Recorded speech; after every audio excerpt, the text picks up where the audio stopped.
বাংলাদেশে একটা দল বেরিয়েছে, তার নাম হিজবুত তৌহিদ। তাদের ইমাম হচ্ছে সেলিম। সে আলেম দিকে বলছে এরা ধর্ম ব্যবসায়ী, ধর্মের কথা শুনিয়ে পয়সা নিচ্ছে, এরা ধর্ম ব্যবসায়ী। তাকে আমি ডিবেটে চ্যালেঞ্জ দিয়েছি, আমি আগামী জানুয়ারিতে ইনশাআল্লাহ বাংলাদেশ আসছি, আল্লাহ যদি রাজি থাকেন আমি বাংলাদেশে প্রবেশ করছি।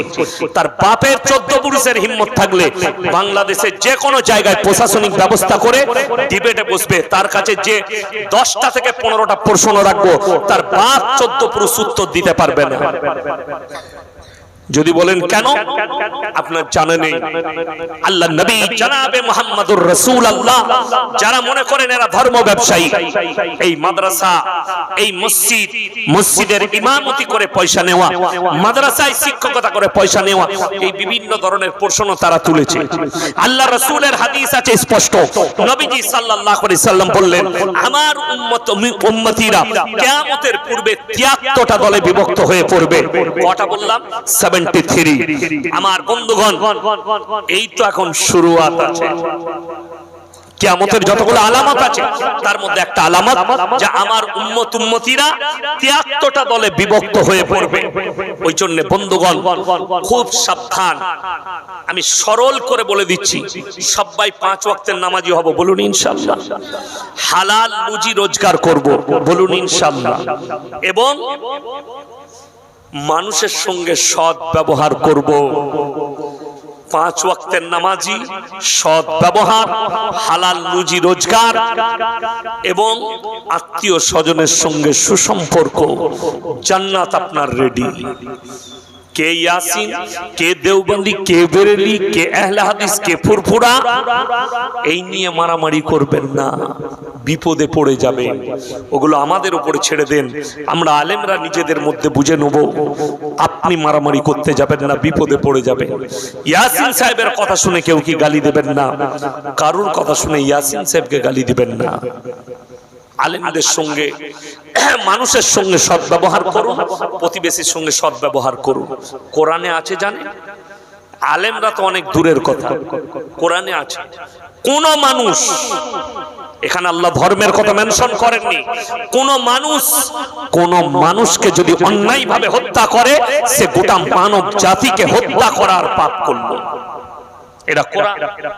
কোন মানুষ যদি কোন মানুষের উপকার করে সে যেন গোটা মানব জাতির উপকার করলো। ওই জন্য রাসূলের হাদিস আছে, তোমরা মুমিন ততক্ষণ হতে পারবে না যতক্ষণ পর্যন্ত তোমার কাছ থেকে তোমার প্রতিবেশী সুরক্ষিত নয়। ভাষার দ্বারা, আখলাকের দ্বারা, চরিত্রের দ্বারা তাদেরকে সুরক্ষা দিতে হবে। নবীজি বললেন, তোমরা দেখো না তোমার বাড়ির পাশে কে বসবাস করছে, সে হিন্দু হোক, সে মুসলিম হোক, সে দলিত হোক, সে আদিবাসী হোক, সে খ্রিস্টান হোক, ক্ষুধার্ত হলে খাবার দাও, বস্ত্রহীন হলে বস্ত্র দাও, বিপদে পড়লে পাশে দাঁড়াও। এটাই হচ্ছে রাসূল সাল্লাল্লাহু আলাইহি সাল্লামের আখলাক। আপনি যদি এই আখলাক দেখাতে পারেন, আপনার সামনেওয়ালা আপনার উপরে ফিদা হবে, সে ইসলামের প্রতি আকৃষ্ট হবে, সে কালমার উপরে টিকে চলে আসবে। কিন্তু আপনার দ্বারা যদি কেউ ব্যতীত হয়, আপনার দ্বারা যদি কেউ কষ্ট পায়, আপনার দ্বারা যদি কেউ ক্ষতিগ্রস্ত হয়, কখনো সে আপনাকে অ্যাকসেপ্ট করবে না। ওই জন্য মাথায় রাখবেন, আপনার দ্বারা যেন কেউ ক্ষতিগ্রস্ত না হয়, আপনার ব্যবহারে কেউ যেন কষ্ট না পায়। নামাজ পড়ুন, রোজা রাখুন, সৎ ব্যবহার করুন, রাসূলের আখলাকের উপরে চলুন। রুজির মালিক সকলে বলুন কে? জোরে বলুন, আল্লাহ। রুজির মালিক যদি আল্লাহ হয়, তাহলে আপনি সুদের উপরে কেন কারবার নির্ভরশীল হলেন? যেটা আল্লাহ হারাম বলেছেন, আপনি যদি আল্লাহর উপরে বিশ্বাস আর ইয়াকিন রাখেন, লটারির উপরে আপনার কেন বিশ্বাস আসবে? হারাম জিনিসের উপরে কেন বিশ্বাস আসবে? রুজির মালিক আল্লাহকে বিশ্বাস করুন, রুজি আল্লাহ মাপেন। যদি এটা বিশ্বাস না হয়, আপনার চোখ দিয়ে পানি আসবে। দীঘায় চলে যান, সমুদ্রের কিনারায় দাঁড়ান, পৃথিবীর বিজ্ঞান বলছে 3 ভাগ প্রাণী সমুদ্রের তলে আছে, আর এক ভাগ প্রাণী স্থলে আছে। এই 3 ভাগ প্রাণীর মধ্যে সব থেকে বড় প্রাণীটার নাম হচ্ছে নীল তিমি। 24 ঘন্টায় 100 কুইন্টাল খাবার খায়। কে রুজি দান করে? 3 ভাগ প্রাণীকে আমি সমুদ্রের তলে রুজি দিতে পারি, পিঁপড়েকে আমি আল্লাহ রুজি দিতে পারি, মাছিকে আমি আল্লাহ রুজি দিতে পারি, আর তোমাদিকে আমি আল্লাহ রুজি দান করতে পারবো না। হযরতে মারিয়াম ঈসা নবীর মা, কোরআনে আছে সূরা মারিয়াম 16 পারা। এই ঈসা নবীর মা আল্লাহ কোরআনে উল্লেখ করলেন এর ঘটনা নবীজির কাছে। কেন? মানুষ জানো এটা বিশ্বাস করে দুটো জিনিসের উপরে। একটা হচ্ছে আল্লাহ যেটা ইচ্ছা সেটা করতে পারেন, পারেন না? এটা সকলে বিশ্বাস রাখবো, জোরে বলুন ইনশাআল্লাহ। আমাদের অনেক মানুষ আছে রাস্তাঘাটে যদি 3টে বেটা হয়, অনেকজন বুক ফুলিয়ে বলে ভাই আমি বেটার বাপ, বলে না? এই সন্তান নিয়ে অহংকার করো। আল্লাহ অহংকারীকে পছন্দ করেন না। কেন? আল্লাহ এটা দুনিয়ার নিজামত করেছেন। তা না হলে আমার আল্লাহ যদি চান বিনা বাপেও সন্তান দিতে পারেন না? কোরআন সূরা দাহার, কোন সূরা বললাম? সূরা দাহার 29 পারা, সূরা দাহারের প্রথম আয়াত। এখানে এতগুলো মানুষ বসে আছেন, হয়তো কারোর বাচ্চা আছে, কারো বাচ্চা হয়নি, কারো বাচ্চা হবে। হাত তুলে কেউ ইমানদারির সঙ্গে বলতে পারবেন যে আমার একটা ছেলে হবে, সেই ছেলেটা মিনিস্টার হবে? কেউ বলতে পারবেন? ডাক্তার হবে, মৌলবি হবে? কেউ বলতে পারবে গ্যারান্টি দিয়ে? কার হাতে এটা? আল্লাহর হাতে। কোরআন খুলুন সূরা দাহার একবারই প্রথম আয়াত। হালাদাল ইনসানি হিনুম মিনাদ দাহরি লাম ইয়াকুন শাইয়াম মাযকুরা। হে নবী আপনি বলে দিন তোমাদিকে দুনিয়াতে পাঠাবার পূর্বে তোমার গ্রামে, তোমার পাড়ায়, তোমার অঞ্চলে তোমার কোনো কালচার ছিল না। আমি আল্লাহ আমার দয়ায়, আমার ইচ্ছায় তোমাদিকে পাঠিয়েছি। স্বামী এবং স্ত্রী মিলনের মাধ্যমে এক ফোঁটা নিসাজ তুমি স্ত্রী জরায়ুতে নিক্ষেপ করেছো, বাকি সমস্ত কাজ আমার আল্লাহর।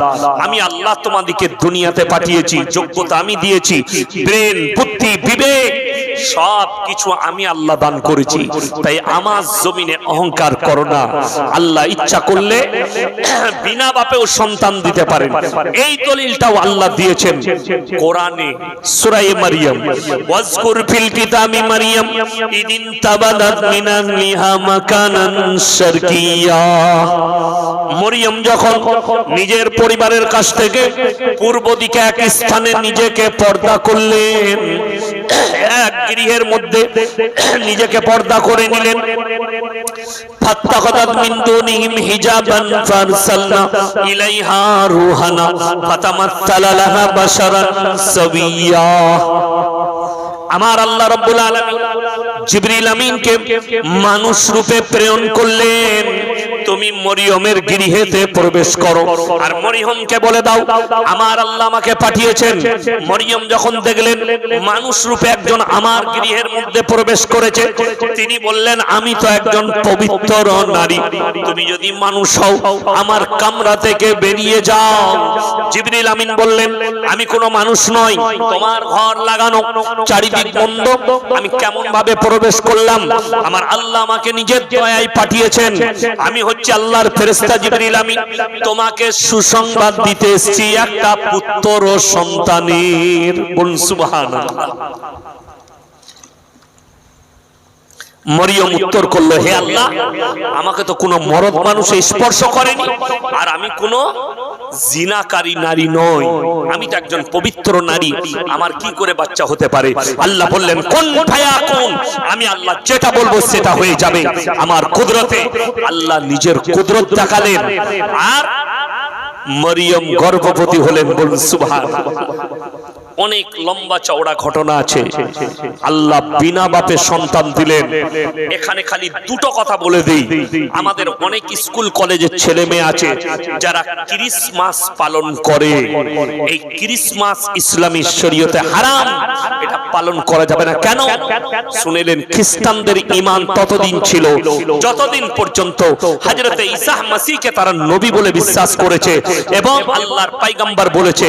যখন আল্লাহ তাআলা তুলে নিলেন নিজের নবীকে, তাদের পণ্ডিতরা বলল আল্লাহ যখন তুলে নিয়েছে এর বাপ কেউ ছিল না, তখন জানতে হবে ওটা আল্লাহর বেটা। বলুন নাউজুবিল্লাহ। আল্লাহ কিয়ামতের দিনে দেখবেন গির্জার ভেতরে দুজনার মূর্তি থাকে। এক হচ্ছে মারিয়াম, ঈসা নবীর মা। দুই হচ্ছে কার? যিশুর। যিশুকে ওরা ঈসাই মনে করে, যাকে ক্রুশচ্ছেদ করা হয়েছিল। এই দুজনার মূর্তি রাখা থাকে। তাদের কাছে উপাসনা করে, ভালো মন্দ চাই। কোরআন কত অ্যাডভান্স শুনেলেন। আল্লাহ তাআলা 1450 বছর আগে নবীকে বললেন আপনার উম্মতকে শুনিয়ে দাও, কিয়ামতের দিনে আল্লাহ তাআলা সমস্ত পৃথিবীর মানুষের সামনে হযরতে ঈসা মসিহকে কাঠগোলায় দাঁড় করাবেন আর প্রশ্ন ছুড়বেন। প্রশ্নটা কি থাকবে? إذ قال الله يا عيسى ابن مريم أأنت قلت للناس اتخذوني وأمي إلهين من دون الله। ওগো ঈসা, তুমি কি বলেছিলে তোমার কওমকে আল্লাহ ছাড়াই আমি আর আমার মা আরো দুটো আল্লাহ? আল্লাহ প্রশ্ন করবেন, হে আমার ঈসা, তুমি কি বলেছিলে তোমার কওমকে আমি আর আমার মা আরো দুটো আল্লাহ? ঈসা নবী চোখ দিয়ে পানি ফেলিয়ে বলবেন ক্বালা সুবহানাক। আল্লাহ, যে কথা বলার আমার অধিকার নেই আমি কেমন করে বলতে পারি? আর আমি যদি এই কথা বলতাম, ইন্নাকা আনতা আল্লামুল গায়ব, আপনি তো আলিমুল গায়ব, গায়বের খবর জানেন, অন্তরের খবর জানেন। আল্লাহ বলবেন আমি সব জানি। এদেরকে বিশ্বাস স্থাপন করানোর জন্য আজকে আমি তোমাকে দাঁড় করিয়েছি। আল্লাহ তাদেরকে জাহান্নামের রাস্তা দেখাবে। প্রবেশ করো জাহান্নামে। আর তাদেরকে বলা হবে তোমরা যাদের উপাসনা করেছিলে তাদেরকে জিজ্ঞেস করো তারা কি তোমাদের উপকারে আসবে? ঈসা নবী এবং মারিয়াম বলবে তোমাদেরকে তো কখনো আমরা আদেশ করিনি যে তোমরা আমাদের কাছে ভালো মন্দ চাও, আমাদের উপাসনা করো। আমার বন্ধুগণ, আমার ভাই, আমার আল্লাহওয়ালা ভাইয়েরা, কান খুলে শুনেলেন। আপনাদের জানের মনে হচ্ছে পাপের সাগরে ডুবে থাকবো, যত ইচ্ছা পাপ করব। এই আমাদের মতো মৌলবীকে ডেকে দোয়া করবে, হুজুররা আসবে দোয়া করে দিবে, জান্নাত আমাদের রেডি হয়ে যাবে।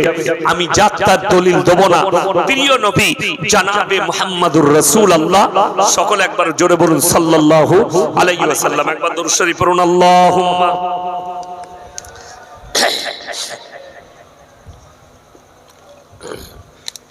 জানি আসতে বলুন।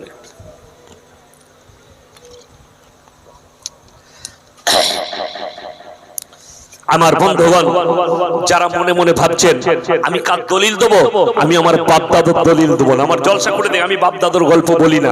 আল্লাহর কৃপায় আমি আপনাকে যার দলিল দেবো। যারা মনে করছেন নামাজ রোজা দিনদারি থাকবে না, আমরা যত পাপ করি সুদের উপরে টিকে থাকবো, হারামের উপরে টিকে থাকবো। আজকে বহু মানুষ সুদের উপরে টিকে আছে। আরে মৌলবীরা বলছে বলুক, সুদের মধ্যে পয়সা আছে, সুদের কারবারে অনেক প্রফিট আছে, লাভ আছে, অর্থাৎ সুদ ছাড়বো না। মদ ব্যবসায়ী লাভ আছে, এই হারাম কাজ ছাড়বো না।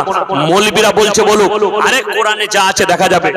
এই ব্যক্তির জানাজাও হচ্ছে, এই ব্যক্তির জন্য দোয়া হচ্ছে, এই ব্যক্তির মিলাদ হচ্ছে, এই ব্যক্তির কোরআন খানি হচ্ছে, এই ব্যক্তিকে আমরা দোয়া করে জান্নাতে দিচ্ছি। আমার ভাই, কে জান্নাতে যাবে জাহান্নামে যাবে আমার আল্লাহ জানেন, কিন্তু কোরআনের কথা বলে দিচ্ছি। আমাদের নবী জনাবে মুহাম্মদুর রাসূলুল্লাহ সাল্লাল্লাহু আলাইহি ওয়াসাল্লাম, আল্লাহ নবীজির চাচা যান, তিনি জাকামদানি হচ্ছে, অসুস্থ অবস্থায় আছেন। নবীজির কাছে খবর এলো, ইয়া রাসূলুল্লাহ, আপনার চাচা যান দুনিয়া ছাড়বেন। জাকামদানি হচ্ছে, নবীজি ছুটলেন, চাচার হাতটা টিপে ধরলেন। জানেন, চাচার হাতটা টিপে ধরে বললেন, হে আমার চাচা, আমি তোমার ভাইপো মুহাম্মদ, একবার খালি কলমাটা পড়ে নাও, আমি তোমার জন্য আল্লাহর কাছে কেঁদে কেঁদে দোয়া করব। আল্লাহ নবী জনাবে মুহাম্মদুর রাসূলুল্লাহ সকলে করে বলুন সাল্লাল্লাহু আলাইহি ওয়াসাল্লাম। চোখের পানি ফেলালেন, চাচা একবার কলমাটা পড়ে নাও।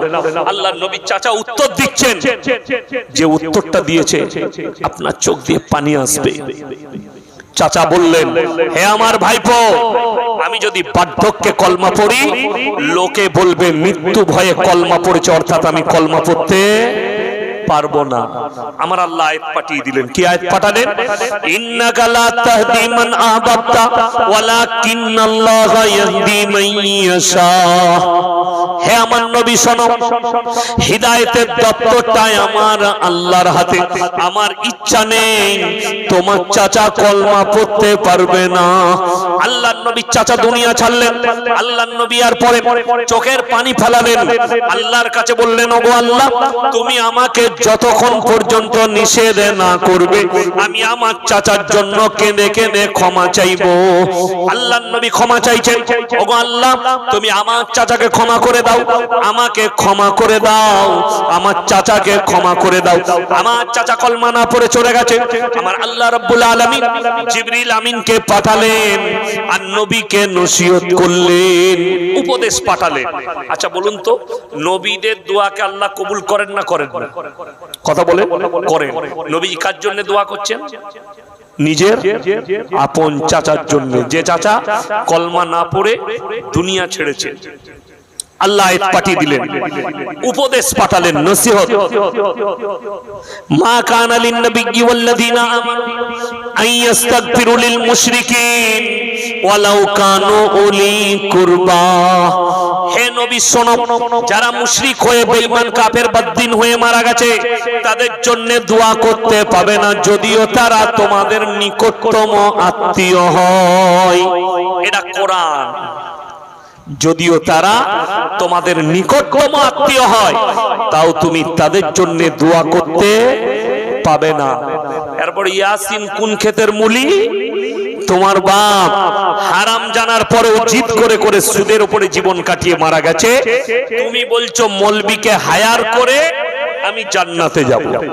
তুমি বলছো মলবির পয়সায় আমি জান্নাতে চলে যাব।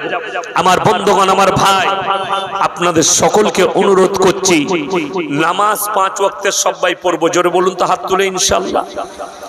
নামাজ ছাড়বেন না, নামাজ কম্পালসারি, নামাজ আপনাকে পড়তেই হবে। নামাজ ফরজ, রোজা রমজানের 30টা ফরজ আপনাকে রাখতেই হবে। এই যে আশুরার রোজা 9-10 না হলে 10-11, মানে অর্থাৎ এই কাল হয়ে গেছে শুক্রবার, শনিবার, বৃহস্পতিবার, শুক্রবার, দুটো রোজা রাখবেন। হাদিসে আর ফজিলত এসেছে, এই দুটো রোজা যারা রাখলো পুরো বৎসর রোজা রাখার নেকি তাদের নামায় আমলে দেওয়া হবে। জোরে বলুন সুবহানাল্লাহ। আচ্ছা, এই আমলটা ভালো না লাঠি নিয়ে ড্যান্স করাটা ভালো? এটা এরপর আপনার রুচির ওপরে ছেড়ে দিলাম। আমি খালি নসিহত করনেওয়ালা, হিদায়ত দেনেওয়ালা আল্লাহ, কি করবেন আপনি দেখুন। এরপর অনেকজন বলবে, না না 5 লাতে বিরাট লাঠি খেলা হবে, মঞ্জিল মাটি, আমি তো খেলতে যাব না, দেখতে যাব। অনেকজন যাই না শুনেলে, আপনাদের এই পাড়ায় একটা বাড়িতে চুরি হচ্ছে, রাতের বেলায় ডাকাতি। একজন পেশাব করতে উঠেছে, পেশাব করতে উঠে দেখলো, ওরে বাবা রে, আর বাড়িতে ডাকাতি চলছে। ও চুপচাপ গাছতলায় বসে লুকিয়ে সব দেখলো, সব লুটে নিয়ে চলে গেল। গ্রামের মানুষ জেগে গেছে। পুলিশ বাবুরা এলেন গাড়ি নিয়ে, এসে জিজ্ঞেস করলেন, এই কাকে দেখেছো? সে বলে, স্যার প্রথম থেকে শেষ পর্যন্ত আমি দেখেছি। কাকে বেশি মারবে? কথা বলে না, তাকে মারবে না, মারবে না।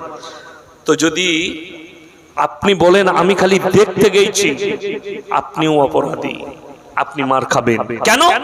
কোরআনে আছে, যেখানে আল্লাহ এবং রাসূল বিরোধী কাজ হবে, শরীয়ত বিরোধী কাজ হবে, হয় হাতের তারা রুখে দাও, তা না হয় জবানের তারা রুখে দাও, তা না হয় ওই জায়গা থেকে ঘৃণা করে দূরে সরে চলে এসো। আমার বন্ধুগণ, আপনি ওই জায়গা থেকে ঘৃণা করে দূরে সরে চলে আসুন। যেখানে আল্লাহ বিরোধী, রাসূল বিরোধী কাজ হচ্ছে, শরীয়ত বিরোধী কাজ হচ্ছে, ওই জায়গা থেকে দূরে সরে চলে আসুন। এখন আমাকে যারা বিয়ে পড়ানোর দাওয়াত দেয়, আমাকে যারা বিয়ে পড়ানোর দাওয়াত দেয়, আমার কাছে সিস্টেম আলাদা। এখন আমি নতুন করে দাওয়াত নিচ্ছি, কিন্তু সিস্টেম হচ্ছে মসজিদের ভেতরে নিকাহ পড়াতে হবে। কোথায় বললাম? মসজিদের ভেতরে। এখন অনেকজন বলবেন এটা কি? শুনেলেন, সাহাবী, তাবিন, তাবে তাবিন, আম্মায়ে মুজতাহিদিন, ফুকায়ে সলিহিন, এদের কাজ পর্যন্ত মসজিদের ভেতরেই নিকাহ হয়েছে। নিকাহটা যখন মসজিদ থেকে বেরিয়ে প্যান্ডেলে এলো, যত পাপ কাজ আমাদেরকে ঘেরে। আচ্ছা বলুন, মসজিদে যদি জোহরের পরে, নামাজের পরে নিকাহ হয়, মুসল্লিদের ইজ্জত যাবে না ইমামের ইজ্জত যাবে? না ইজ্জত থাকবে? ইমানদারির সঙ্গে বলুন তো, ইজ্জত থাকবে। আমি কিছুদিন আগে একটা নিকাহ পড়ালাম, কুরবানি বকরা ঈদের আগে, মসজিদের ভেতরে দিয়ে যে জামাই আছে তাকে বললাম, ভাই খেজুরটা ছড়িয়ে দাও একটু। ও ছুড়ে দিল। গ্রাম্য এলাকা তো, একজন বুড়ো চাচা আমাকে বলছে, হুজুর এটা নতুন ডিজাইনের বিয়ে, জীবনে তো দেখিনি। আমরা, চাচা তোমার সব পেকে গেছে, তুমি পাকনি। বলে কেন বাপ? আমি বললাম, বাপজি এটাই সুন্নত তরিকা, তোমরা যেটা করো ওটা হারাম তরিকা। তুমি তো ড্যান্স করে, গান বাজনা করে বিয়ে নিকাহ করা, ওটা হারাম তরিকা, শরীয়ত বিরোধী কাজ। এটাই হচ্ছে সুন্নত রাসূলের। মসজিদের ভেতরে নিকাহ হবে। মসজিদের ভেতরে নিকাহ হয়ে গেলে ইমামের ইজ্জত, মুসল্লিদের ইজ্জত। কই কোন জায়গায় নিয়ে গেছেন আপনি শরীয়তটাকে? কোথায় নিয়ে গিয়ে পৌঁছেছেন? আমার বন্ধুগণ, নামাজ কম্পালসারি, হালাল রুজি রোজগার করুন। হযরতে মারিয়াম ওই ঘরের ভেতরে যখন নিজেকে বন্দী করেছে, খাবার কেউ দেনেওয়ালা না, গর্ভবতী, আল্লাহর কসম আল্লাহ জান্নাত থেকে খাবার পাঠিয়েছে। জোরে একবার বলুন সুবহানাল্লাহ। কোথা থেকে বললাম? জান্নাত থেকে। হযরতে জাকারিয়া তিনি প্রশ্ন করেছেন, ক্বালা ইয়া মারইয়ামু আন্না লাকি হাদা, ওগো মারইয়াম এত সুন্দর খাবার দাবার, আকরন মুনাক্কা, কাজু কিশমিশ, পেস্তা বাদাম কোথা থেকে পাচ্ছো? মারইয়াম উত্তর দিলেন, ক্বালাত হুয়া মিন ইনদিল্লাহ, ইন্নাল্লাহা ইয়ারযুকু মান ইয়াশাউ বিগাইরি হিসাব। আল্লাহ যাকে পছন্দ করেন, ভালোবাসেন, তাকে বেসুমার রিজক দান করেন। কোথা থেকে দেব, কেমন করে দেব, আমি আল্লাহ ছাড়া পৃথিবীর কেউ জানে না। আপনি জঙ্গলে থাকবেন, আল্লাহর কসম রুজি পাবেন। আপনি আসমানে থাকবেন, আল্লাহ আপনাকে রুজি দান করবেন। যা তকদিরে যেখানে যতটা রুজি লেখা আছে, আল্লাহ ততটাই রুজি তার কাছে পৌঁছে দেবেন। সবাই বিশ্বাস রাখবো রুজির মালিক সকলে বলুন কে? আল্লাহ। হালালের উপরে বিশ্বাস রাখুন। আলু বিক্রি করুন, পটল বিক্রি করুন, সবজি বিক্রি করুন, টোটো চালান, হালাল রুজি রোজগার করুন। আমার ইমানদার ভাই, আমি অনুরোধ করে বলে যাচ্ছি, দিনে 200 টাকা ইনকাম করুন, ডাল আর ভাত খান, ঘুমটা ভালো হবে, কবরে গিয়ে জায়গাটা ঠান্ডা হবে, কবরটা আরামদায়ক হবে। আর যদি বলেন সন্তানের লেগে লুটে পুটে হারাম ইনকাম করে যা পারবো তাই করব, জেনে রেখে দিবেন, কবরে আপনার সন্তান আপনার জন্য জবাব দেবে না, আপনার পরিবার জবাব দিতে যাবে না, আপনাকেই জবাব দিতে হবে। লাস্ট একটা আয়াত শুনিয়ে দিই। যারা ভাবছেন এই মৌলবীরা, আপনি কি বিশ্বাস করুন, আপনাদের সাথে আমার আজকে দুটো সম্পর্ক। কটা বললাম? দুটো। একটা হচ্ছে শরীয়তি সম্পর্ক। সেটা কি জানেন? হাদিসে আছে, কোরআনে আছে, এক মুমিন আর এক মুমিনের ভাই ভাই। জোরে বলুন সুবহানাল্লাহ। এটা কোরআন এবং হাদিস। আর একটা হচ্ছে, আজকে আমি বক্তা, আপনারা শ্রোতা, ঠিক কি না? আপনাদের সাথে আমার রক্ত সম্পর্ক আছে? নাই। বাপ আর বেটার সম্পর্ক কিসের? কথা বলে রক্তের, মা আর বেটার সম্পর্ক রক্তের, বাপ আর বিটির সম্পর্ক রক্তের। এই মৌলবীরা দূরের কথা, তুমি যে বাপের লেগে জান দিতে রাজি, যে মায়ের লেগে তোমার জান হাজির, যে সন্তানের জন্য তুমি হারাম খাচ্ছ, যে বেটা বিটিদের জন্য, যে পরিবারের জন্য তুমি হারাম ইনকাম করছো, তারা তোমার কতটা কাজে আসবে কোরআনকে জিজ্ঞেস করো। কিয়ামতের দিনটা কত ভয়ানক হবে। ইয়াউমা ইয়াফিরুল মারউ মিন আখি ওয়া উম্মিহি ওয়া আবি ওয়া সাহিবাতিহি ওয়া বানি লিকুল্লি ইমরিইন মিনহুম ইয়াউমাইদিন শানুন ইউগনি।